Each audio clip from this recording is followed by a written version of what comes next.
Kasus pembunuhan Vina dan Eki yang kini masih menjadi teka-teki kini justru dijadikan sayembara. Orang pertama yang mencetus ajang sayembara ini adalah ex-Kabareskrim Susno Duaji. Hingga diikuti oleh pengacara Razman Nasution, kuasa hukum Peggy Setiawan Muhtar Effendi, serta artis Nikita Mirzani. Sayembara pertama dilakukan Susno Duaji dengan imbalan hadiah berupa uang 10 juta rupiah jika bisa membuktikan kasus Vina Cirebon adalah pembunuhan.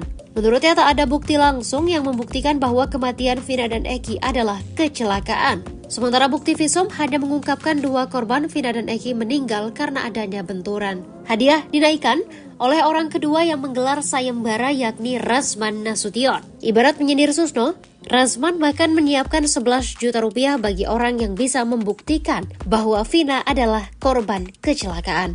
Sementara itu, Muhtar Effendi juga ikut-ikutan membuat sayembara dengan menjanjikan 12.550.000 rupiah. Hadiah itu akan diberikan bagi orang yang dapat membuktikan kematian Vina dan Eki adalah kasus pembunuhan. Berbeda dengan sayembara lainnya, Nikita Mirzani justru membuka sayembara bagi siapapun yang bisa menemukan saksi aib kasus Vina Cirebon.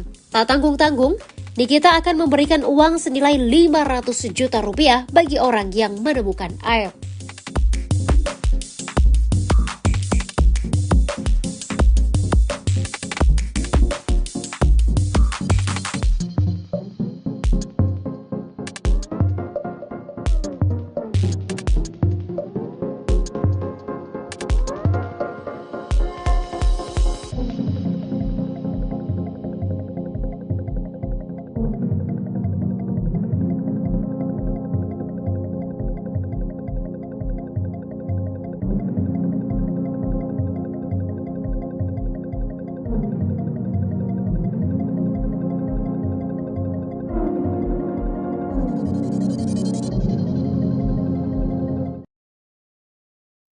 Kondisi aib kini dibongkar oleh kuasa hukumnya Fitra Romadhoni dan Elza Syarif.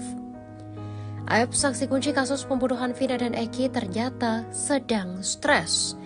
Elza Syarif menjelaskan kliennya menuding Deddy Mulyadi telah menyandra dan mengintimidasi sang ayah. Aib menduga ayahnya bernama Rudi itu menghilang setelah didatangi Deddy Mulyadi saat di Subang, Jawa Barat. Sang ayah disandra sebagai bentuk intimidasi agar kliennya mau mengubah pernyataan sesuai dengan apa yang dipaparkan oleh Dede. Hingga saat ini, Aib terus mencoba menghubungi pihak Deddy Mulyadi untuk mengembalikan sang ayah. Namun, Aib mengaku tak mendapatkan respon apapun. Pihak kuasa hukum meyakini hal itu adalah siasat agar Aib muncul dan bisa diintimidasi. Mendengar hal itu, Deddy Mulyadi membantah bahwa dirinya menyandra ayah Aib.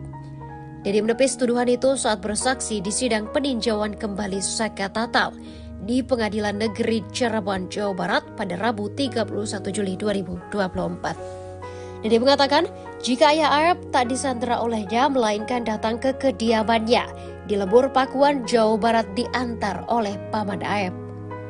Bahkan, pada Selasa malam kemarin, adik Aib ikut menyusul datang ke Lembur Pakuan.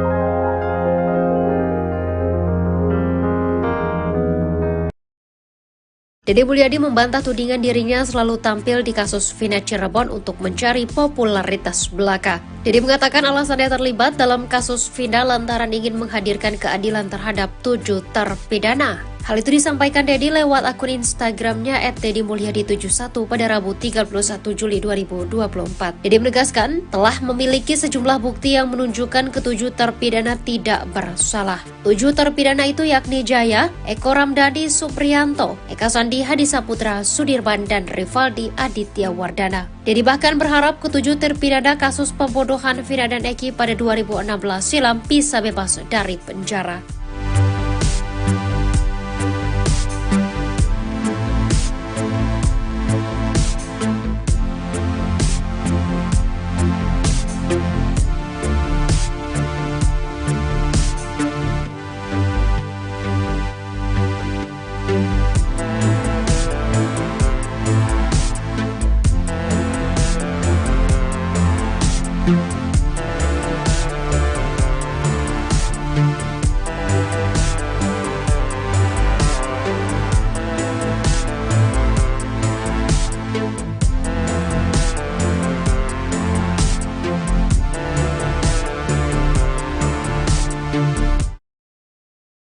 AF keceplosan mengungkap kebohongan Bribka Gugun Gumilar dan Ibtu Rudiana di kasus Vina Cirebon. Keterangan AF ternyata berbeda dengan kesaksian Bribka Gugun Gumilar dan Ibtu Rudiana saat sidang kasus Vina Cirebon. Dalam kesaksian di sidang kasus Vina Cirebon, Bribka Gugun Gumilar mengaku bertemu Dede Riswanto dan AF di tempat cuci mobil, Jalan Perjuangan Cirebon pada 31 Agustus 2016. Lalu, Ibtu Rudiana memperlihatkan foto motor Eki pada Dede Riswanto dan AF.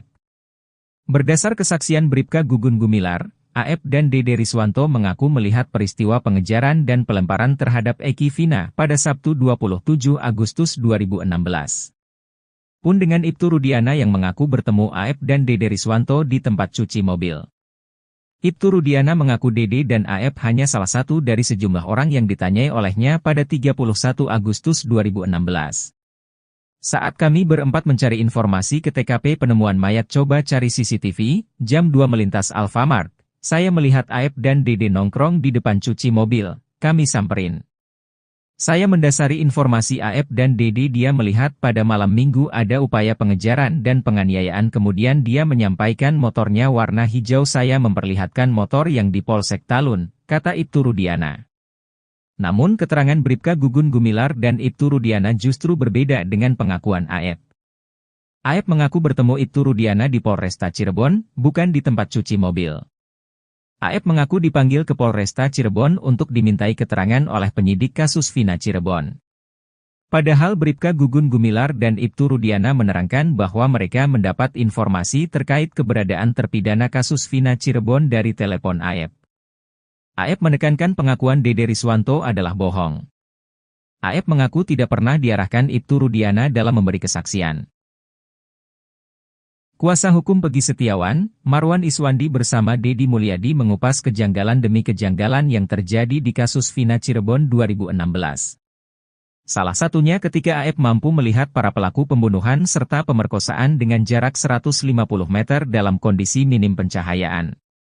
Tajamnya mata AF pun sampai mengalahkan mata ex-auditor militer, Marwan Iswandi, yang dulu sempat mengikuti pelatihan tentara. Marwan mengaku tak mampu melihat musuh jika berjarak 150 meter. Menurutnya, itu tidak masuk di akalnya. Marwan berharap agar AF, yang menjadi saksi kunci kasus Vina Cirebon, segera bertaubat.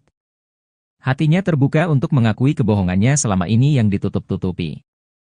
Keluarga ketujuh narapidana tak akan menuntut AF jika mau mengakui kebohongannya. Pasalnya, kejujuran AF bisa dijadikan novum atau fakta baru untuk peninjauan kembali, PK, demi kebebasan mereka yang telah direnggut paksa selama ini.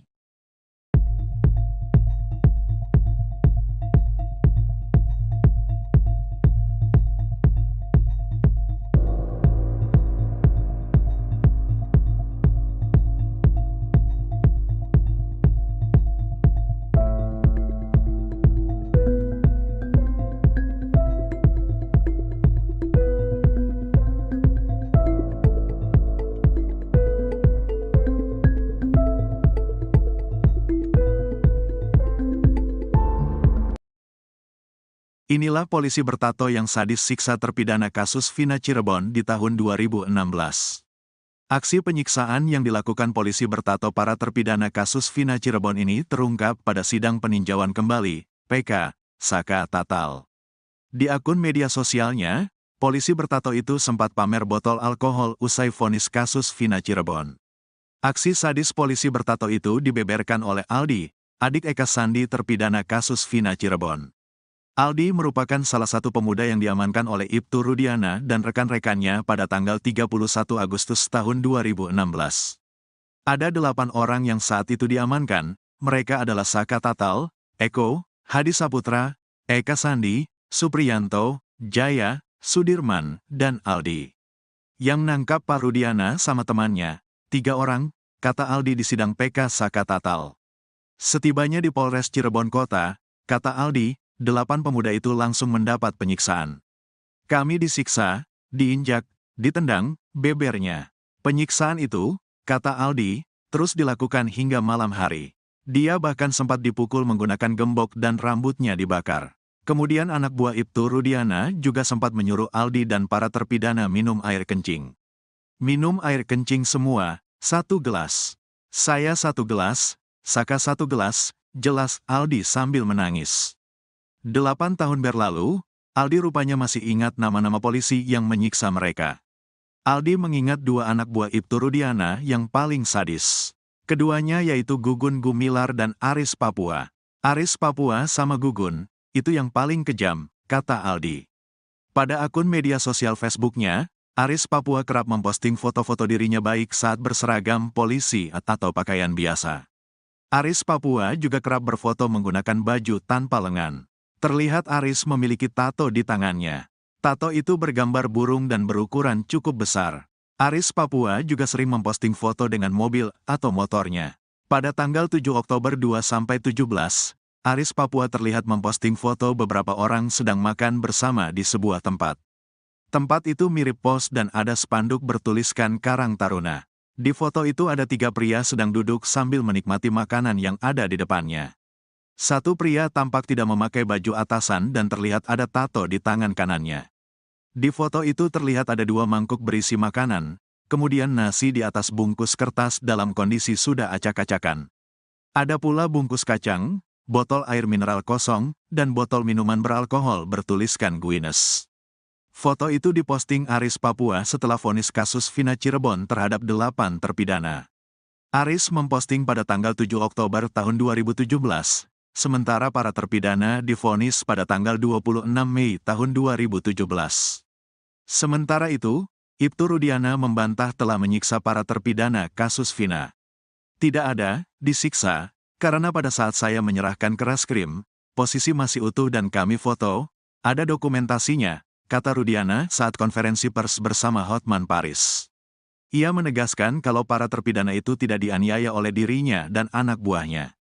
Posisinya masih utuh, tidak ada penganiayaan, ungkap Ibtu Rudiana lagi. Gugun Gumilar melakukan penyiksaan sadis terhadap